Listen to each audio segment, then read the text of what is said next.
So we still don't have electricity back here at the tiny home, which is perfectly okay right now. Still doing that warrior thing, getting ready for when Chief comes back and brings in all the workers to start doing the heavy work for the winter. I'm still healing up from the whole sobriety thing. And I'm not sure how many days it's been now without smoking weed. Feels like 6 years. But I'm good. The reason I'm doing this video right now is for the health and what my body went through. And what it's going through right now, the changes and being sober. And the damage I did to it when I was drinking and not taking care of myself. I have a doctor's appointment, finally, on Wednesday. A new doctor. It's like pulling teeth getting that appointment. But I desperately need it right now. I'm going through some serious chemical changes after the sobriety. And my thyroid medication is severely off. I'm way too charged up right now. I know all the symptoms. I've done this rodeo for a while. The keratin buildup and scabs are, oh God, they're so obnoxious. And the heart palpitations, chest pains, the sweats, the severe mood swings that you have no control over. So I am very grateful that nobody's out here right now, because I have this insane amount of energy and my body can't handle keeping up with it. But I do, because you just keep moving forward. But I know it's taking its toll. A good friend, she's a nurse. She pops out here. She'll be staying here this winter. There's one of them.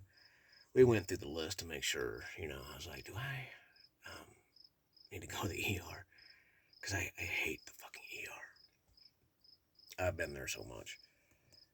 And I really subconsciously or whatever, it's really hard for me to even think about doing that.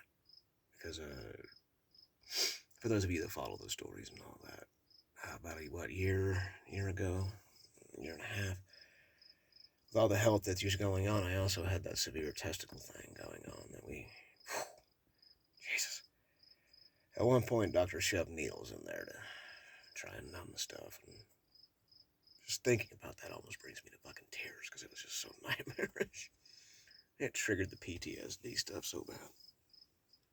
So that was the last desperate thing. But no, we went through, and I even told her, I go, man, I am inhaling sugar right now. I don't know why. And she's like, well, your thyroid is off, we can tell. You're probably hyperthyroid. I always get those confused. But she goes, also what's happening is, since you were drinking so heavily for so long, your pancreas stopped creating sugar. She goes, most people think it's the liver and kidneys that take the severe damage, which I've jacked them up too, and my gut. But when I get the thyroid balanced out, the gut will take care of itself, and the liver will eventually heal. And I didn't get the kidneys so bad that I'm diabetic or anything. I don't think so. Knock on wood. I'll find out Wednesday. But the pancreas doesn't create sugar anymore. Or at this point right now, it takes, I think, a year, 2 years for it to come back. So my body is like, you need sugar. And I am inhaling it right now.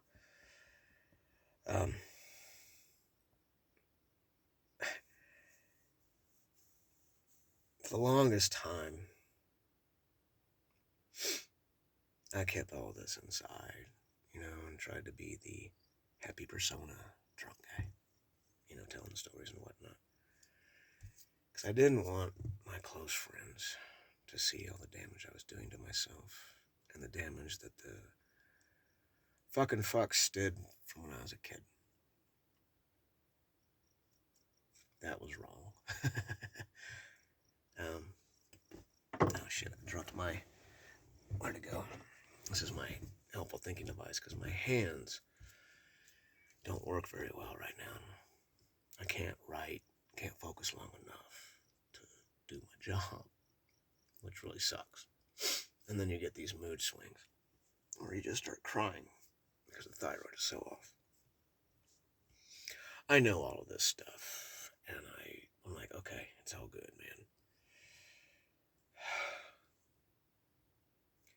When you're young, and I think this has been going on throughout the century of time. Century of time? That's not what I wanted to say. Told you, brain ain't working. Throughout time, older folks have looked at younger folks and went, you need to take care of your body. Because if you don't, when you get older, you're going to pay for it. I remember respectable folks. Wait, hold on, gotta inhale sugar. I try to be as healthy as possible, so we're inhaling Minute Maid Berry Punch right now. This is my third one of these in 4 hours.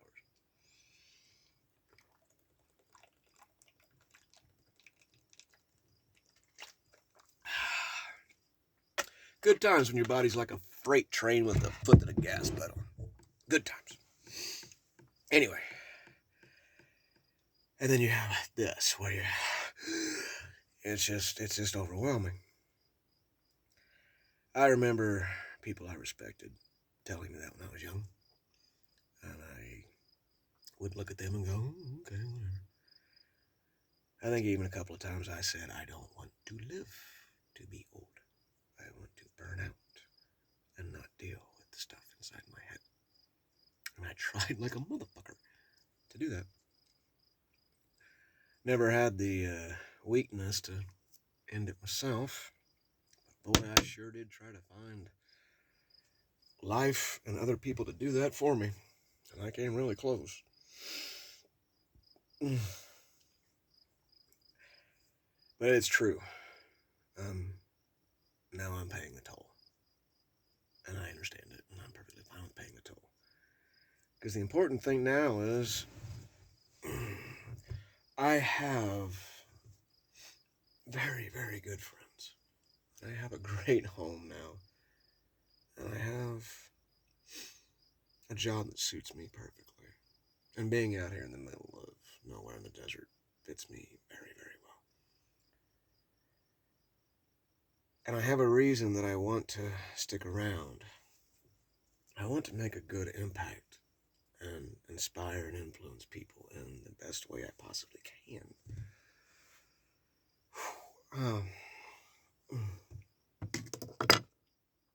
I think that's when you hit, middle age, 49, whatever. A lot of people do that. You look back on your life and realize the bumps and fuck-ups you did. And you can either go, fuck it, and keep destroying yourself. Or you can stop and go, I need to fix everything and make a better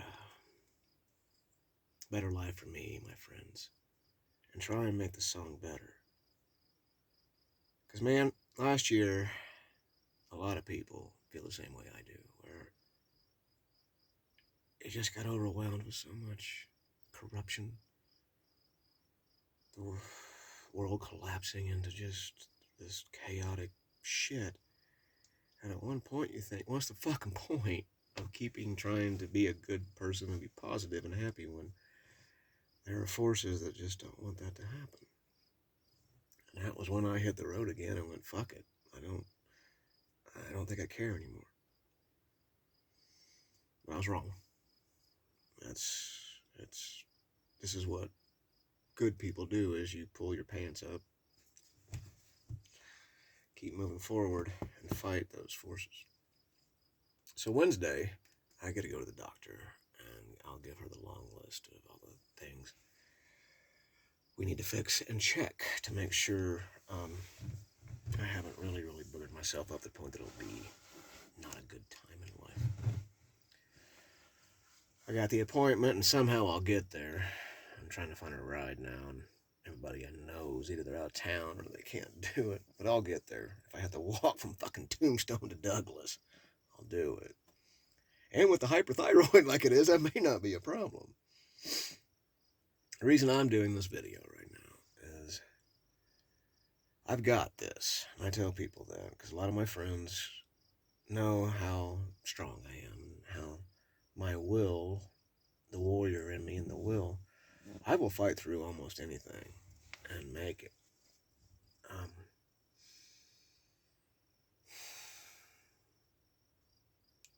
But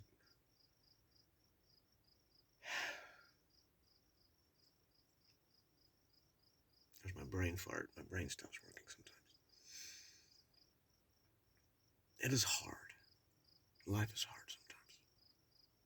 You don't want to keep pushing forward. You just want to stop, drop, and say, I can't do it anymore. You don't want to do that. That's not what life is. You only get one shot at this rodeo. You can only ride this bull one time. And you want to make the most of it. You want to make that song you have inside of you the strongest you possibly can. And try to make it beautiful so others can hear it. And their song comes together with yours. We all have demons inside of us. We all try to self-medicate or not deal with them. And that is not healthy. You can go to the extremes like I did and try and destroy yourself as you to kill those demons because you think that's the way it's supposed to be done. Or you can face everything and keep moving forward.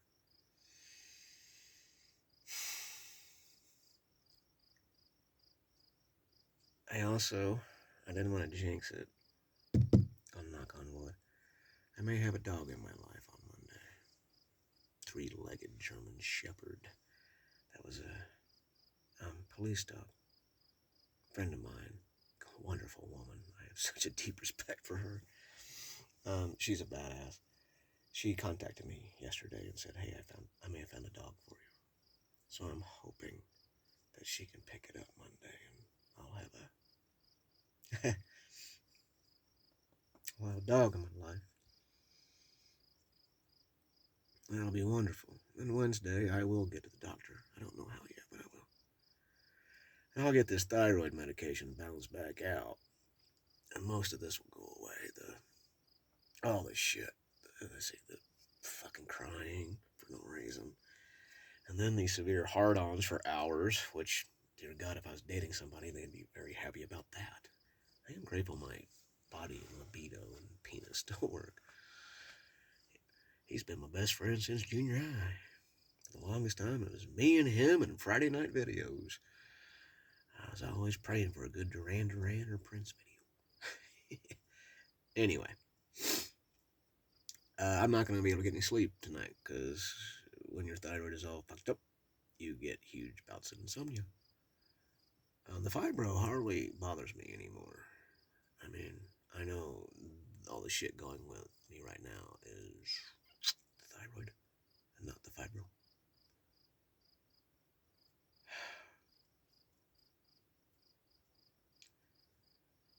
But tonight may be a long night because I really want to get some sleep.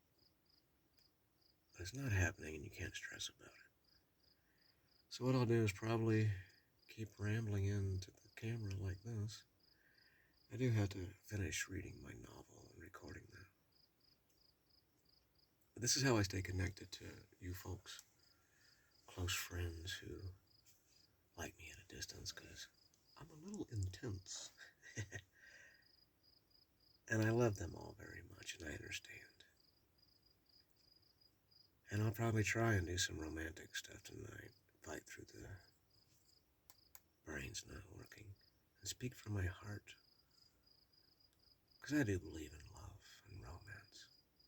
And I believe it's wonderful to have somebody in your life that you can hold. Share your song and your soul with. But you don't force those kinds of things.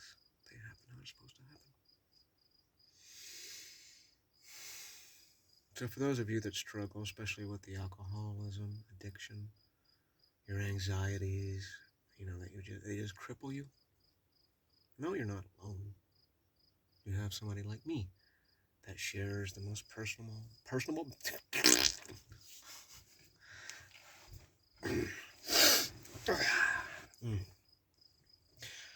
I was trying to go up.